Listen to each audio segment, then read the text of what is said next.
সময় সংবাদে আপনাদের সঙ্গে আছি আমি সাজিদ রাজু। আজ তো প্রথম সন্তান আসছে পৃথিবীতে, তাই আমার ছোট্ট উপহার। লুসি অলিভার আসে স্পেন থেকে। আঞ্চলিক যোগাযোগের স্বার্থে সার্কভুক্ত দেশগুলোর মধ্যে সড়ক ও রেল যোগাযোগ চুক্তিটি দ্রুততম সময়ের মধ্যে স্বাক্ষর করার উপর জোর দিয়েছেন প্রধানমন্ত্রী শেখ হাসিনা। একই সাথে চাপটার উপর ভিত্তি করে সার্ক অঞ্চলের মধ্যে পণ্য যোগাযোগ শুল্ক বাধা দূর করার তাগিদ দেন তিনি। কাঠমান্ডু থেকে জানাচ্ছেন শাহ আলী জয়, ক্যামেরায় ছিলেন হারুনুর রশিদ। চতুর্থ বক্তা হিসেবে বাংলাদেশের প্রধানমন্ত্রী 18তম সার্ক সম্মেলনে তার ভাষণ শুরু করেন। শুরুতেই নিয়ম মেনে সার্কের বর্তমান চেয়ারপারসন সহ সব সরকার ও রাষ্ট্রপ্রধানদের শুভেচ্ছা জানান শেখ হাসিনা। দারিদ্র্যকে এই অঞ্চলের প্রধান শত্রু হিসেবে চিহ্নিত করে এর বিরুদ্ধে একসাথে লড়াই করার আহ্বান জানান প্রধানমন্ত্রী। Poverty as a common and key enemy hinders peace and development in the region. Ensuring food and nutritional security of our ever-increasing population poses a big challenge.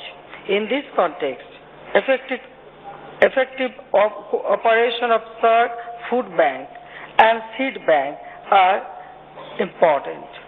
জলবায়ু পরিবর্তনের ঝুঁকির দিকটিও এড়িয়ে যাননি শেখ হাসিনা। ভাষণের মাঝামাঝিতে জলবায়ু পরিবর্তনের ক্ষতিকর দিকগুলো তুলে ধরে দেশের সীমানা পার করে সার্কভুক্ত দেশগুলোকে এগিয়ে আসার আহ্বান ছিল প্রধানমন্ত্রীর। Achieving development faster, we must deepen our collective efforts to develop, use and apply science, technology, innovation at all levels. We need support in health, agriculture, food and climate change technology. Bangladesh would call for deeper cooperation in this area. Sheikh Hasina এই অঞ্চলের উন্নয়নের স্বার্থে যোগাযোগের ওপর জোর দেন। সে সূত্রে প্রধানমন্ত্রী দ্রুততম সময়ের মধ্যে সড়ক ও রেল যোগাযোগ চুক্তি স্বাক্ষরের তাগিদ দেন। We believe in connecting ideas, knowledge, technology, culture, people, road, rail, air, movement of goods, services and investments.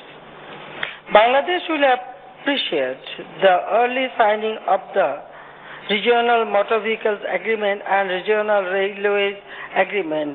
Beyond those, I would urge all SARC leaders at the podium to lend their support to advance implementation of the agreed regional outcomes on connectivity. It remains important. দক্ষিণ এশিয়ায় অমিত সুযোগ এবং সম্ভাবনা থাকলেও এখনো পারস্পরিক আস্থা অর্জন করতে পারেনি এই অঞ্চলের বড় দুই দেশ ভারত এবং পাকিস্তান। তাই এই অঞ্চলের 170 কোটি মানুষের ভাগ্য উন্নয়নে সার্ক হয়ে উঠতে পারেনি কার্যকরী সংগঠন। আর তাই বড় কোনো ঘোষণা এবং চুক্তি ছাড়াই শেষ হতে যাচ্ছে অষ্টাদশ সার্ক শীর্ষ সম্মেলন। নেপালের কাঠমান্ডু থেকে শাহ আলী জয়, সময় সংবাদ। এদিকে ভারতের প্রধানমন্ত্রী নরেন্দ্র মোদী বলেছেন, দক্ষিণ এশিয়ার উন্নয়নে ভারত শক্তিশালী ভূমিকা পালন করবে। ভারত পাকিস্তানের সীমান্তে উত্তেজনার মধ্যেই পাক প্রধানমন্ত্রী নওয়াজ শরীফ জানালেন, তার দেশ যুদ্ধ চায় না। সকালে নেপালের রাজধানী কাঠমান্ডুতে দক্ষিণ এশীয় সহযোগিতা সংস্থা সার্কের 18তম শীর্ষ সম্মেলনে উদ্বোধনী অনুষ্ঠানের বক্তব্যে তারা এসব কথা বলেন। সম্মেলনের শুরুতে একে একে বক্তব্য রাখেন সার্কভুক্ত দেশগুলোর রাষ্ট্রপ্রধানেরা। দুদিনব্যাপী এ সম্মেলনে যোগ দিয়েছেন সংস্থাভুক্ত 8 দেশ, বাংলাদেশ, ভারত, পাকিস্তান, আফগানিস্তান, ভুটান, শ্রীলঙ্কা ও মালদ্বীপের সার্ক নেতারা। ভারতীয় প্রধানমন্ত্রী নরেন্দ্র মোদী বলেন, সার্কের দেশগুলোর মধ্যে ব্যবসা ও শিল্পে পারস্পরিক সহযোগিতা বৃদ্ধি করতে হবে। তিনি আরো জানান, সার্ক সদস্যভুক্ত দেশের নাগরিকদের জন্য ভারত 3 থেকে 5 বছর মেয়াদী বিজনেস ভিসা দেবে। সুশীল কোহরালাজি, দেরিতে হলেও আমরা ধীরে ধীরে এক হচ্ছি এবং একে অপরের প্রয়োজনীয়তা বুঝতে পারছি। পারস্পরিক সহযোগিতাই পারে একটি অঞ্চলকে সমৃদ্ধ করে তুলতে। পাকিস্তানের প্রধানমন্ত্রী নওয়াজ শরীফ তার বক্তব্যে বলেন, এই অঞ্চলকে উন্নতি ও সমৃদ্ধির পথে এগিয়ে নিয়ে যেতে হলে সার্ককে আরো গতিশীল করতে হবে। এছাড়া সার্ক শীর্ষ নেতাদের সিদ্ধান্তগুলো বাস্তবায়নের ক্ষেত্রে এখনো এজোট পিছিয়ে আছে বলেও তিনি মন্তব্য করেন। যুদ্ধ কিংবা সংঘাতে না জড়িয়ে পারস্পরিক সহযোগিতার মাধ্যমে কাজ করলেই দারিদ্র্য সহ এই অঞ্চলের সব সমস্যা দূর করা সম্ভব হবে। তাছাড়া আমাদের বিশাল যুবশক্তিকেও কাজে লাগাতে হবে। নেপালের প্রধানমন্ত্রী সুশীল কৈরালা আঞ্চলিক উন্নয়নের জন্য মিলিতভাবে কাজ করতে সকলের কাছে আহ্বান জানান। দরিদ্রতা, সীমান্ত সন্ত্রাস, অপরাধ, জলবায়ু পরিবর্তন, প্রাকৃতিক দুর্যোগ মোকাবেলায় পুরো দক্ষিণ এশিয়াকে একসাথে কাজ করতে হবে। এর আগে উদ্বোধনী অনুষ্ঠানের শুরুতেই সার্কের বিদায়ী চেয়ারম্যান মালদ্বীপের রাষ্ট্রপতি আব্দুল্লাহ ইয়ামিন আব্দুল গাইয়ুম চেয়ারম্যানের দায়িত্ব হস্তান্তর করেন নেপালের প্রধানমন্ত্রী সুশীল কোইরালার কাছে। রঞ্জন শুভ্র, সময় সংবাদ। পুলিশ হত্যা চেষ্টা ও বিস্ফোরক মামলায় 2 জেএমবি সদস্যকে মৃত্যুদণ্ড দেওয়া হয়েছে। দ্রুত বিচার ট্রাইব্যুনাল 4-এর বিচারক এবিএম নিজামুল হক মামলায় রায় ঘোষণা করেন। 2006 সালের 29শে ডিসেম্বর সাইফুল ইসলাম এবং আব্দুর রহমান নামের অভিযুক্ত 2 আসামির বিরুদ্ধে এই মামলা করা হয়। মামলার এজাহারে বলা হয়, ওই দিন শ্যামলী পরিবহনের একটি বাসে আসামিরা আগ্নেয়াস্ত্র ও বিস্ফোরক দ্রব্য বহন করে ঢাকায় নিয়ে আসছিল। পথে ঢাকা উত্তরবঙ্গ মহাসড়কের টাঙ্গাইলের বামনা বাইপাস চেকপোস্টে পুলিশ তল্লাশি করলে তারা পুলিশকে লক্ষ্য করে গুলি ছোড়ে। এতে এক পুলিশ সদস্য গুরুতর আহত হয়। ওই দিনই টাঙ্গাইল সদর থানায় তাদের বিরুদ্ধে পুলিশকে হত্যা চেষ্টার অভিযোগে মামলা করা হয়।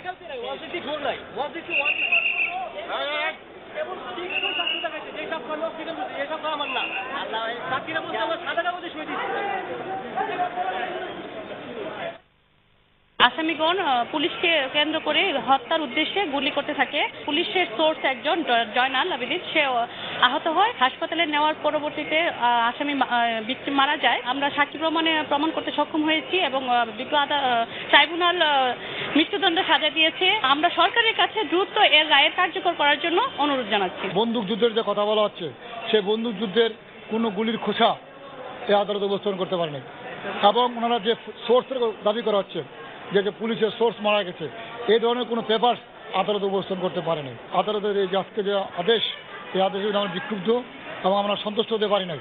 আমাদের ক্লায়েন্টের প্রতি ইনস্ট্রাকশন তো আছে, আমরা উচ্চ আদালতে আপিল দায়ের করব। সময় সংবাদ আরো থাকছে। নগরীতে যত্রতত্র রাস্তা পারাপারের বিরুদ্ধে আজও ভ্রাম্যমাণ আদালতের অভিযান, নিয়ম ভাঙার জন্য বেশ কয়েকজনের জরিমানা।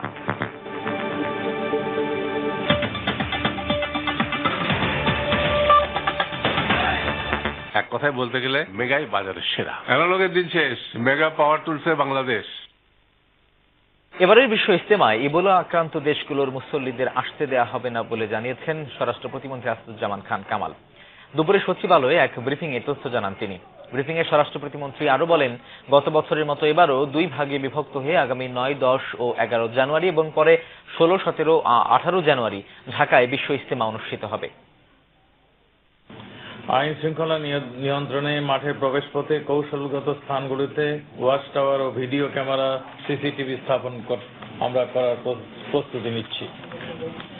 যানজট নিরসনে বিশেষ ব্যবস্থা গ্রহণ করা হবে। আমাদের এয়ারপোর্টে আপনারা নিশ্চয়ই দেখেছেন যে আমাদের স্বাস্থ্য মন্ত্রণালয় এবং সিভিল এভিয়েশনের মাধ্যমে আমরা কিছু ইকুইপমেন্টস বসিয়েছি, যার শরীরে টেম্পারেচার বেশি থাকবে সেখানে আমরা তার জন্য আমরা একটা স্পেশাল কেয়ার নিব।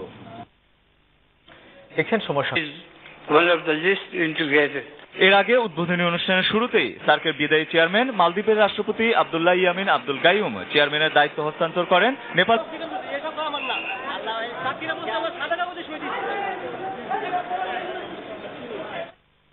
আসামিগণ পুলিশকে কেন্দ্র করে প্রাকৃতিক দুর্যোগ মোকাবেলায় পুরো দক্ষিণ এশিয়াকে একসাথে কাজ করতে হবে। এর আগে উদ্বোধনী অনুষ্ঠানের শুরুতেই সার্কের বিদায়ী চেয়ারম্যান মালদ্বীপের প্রস্তুতি নিচ্ছি। যানজট নিরসনে বিশেষ ব্যবস্থা গ্রহণ করা হবে। আমাদের এয়ারপোর্টে আপনারা নিশ্চয়ই দেখেছেন যে আমাদের স্বাস্থ্য মন্ত্রণালয় এবং সিভিল এভিয়েশনের জানালেন তার দেশ যুদ্ধ চায় না। সকালে নেপালের রাজধানী কাঠমান্ডুতে দক্ষিণ এশীয় সহযোগিতা সংস্থা সার্কের 18তম শীর্ষ সম্মেলনে উদ্বোধনী অনুষ্ঠানের বক্তব্যে তারা এসব কথা। Our collective efforts to develop, use and apply science, technology, innovation at all levels. We need support in. Shri Narendra Modi বলেন, সার্কের দেশগুলোর মধ্যে ব্যবসা ও শিল্পে পারস্পরিক সহযোগিতা বৃদ্ধি করতে হবে। তিনি আরো জানান, সার্ক সদস্যভুক্ত দেশের নাগরিকদের জন্য ভারত 3 থেকে 5 বছর যোগাযোগ শুল্ক বাধা দূর করার তাগিদ দেন তিনি। কাঠমান্ডু থেকে জানাচ্ছেন শাহ আলী জয়, ক্যামেরায় ছিলেন হারুনুর রশিদ। নিজামুল হক মামলায় রায় ঘোষণা করেন। 2006 সালের 29শে ডিসেম্বর সাইফুল ইসলাম এবং আব্দুর রহমান নামের অভিযুক্ত 2 আসামির বিরুদ্ধে এই মামলা করা হয়। মামলার এজাহারে বলা হয়, effective operation of SAARC food bank and seed bank are important. জলবায়ু পরিবর্তনের ঝুঁকে বাংলাদেশের প্রধানমন্ত্রী 18তম সার্ক সম্মেলনে তার ভাষণ শুরু করেন। শুরুতেই নিয়ম মেনে সার্কের বর্তমান চেয়ারপারসন সহ সব সরকার ও রাষ্ট্রপ্রধানদের শুভেচ্ছা জানান।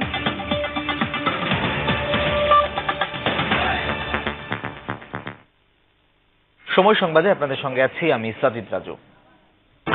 দাবি করা হচ্ছে যে পুলিশের সোর্স মারা গেছে, এই ধরনের কোনো পেপার আদালত উপস্থাপন করতে পারেনি। আদালতের এই আজকে যে আদেশ, এই আদেশে আমরা বিক্ষুব্ধ এবং আমরা সন্তোষ। আব্দুর রহমান নামের অভিযুক্ত 2 আসামির বিরুদ্ধে এই মামলা করা হয়। মামলার এজাহারে বলা হয়, ওই দিন শ্যামলী পরিবহনের একটি বাসে আসামিরা আগ্নেয়াস্ত্র ও বিস্ফোরক দ্রব্য বহন। রঞ্জন শুভ্র, সময় সংবাদ।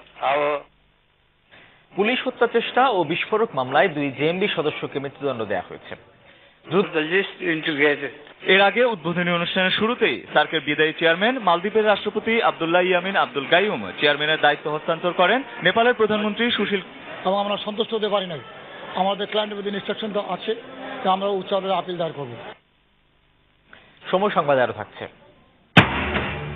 পারস্পরিক আস্থা অর্জন করতে পারেনি এই অঞ্চলের বড় 2 দেশ ভারত এবং পাকিস্তান। তাই এই অঞ্চলের 170 কোটি মানুষের ভাগ্য উন্নয়নে সার্ক হয়ে উঠতে পারে।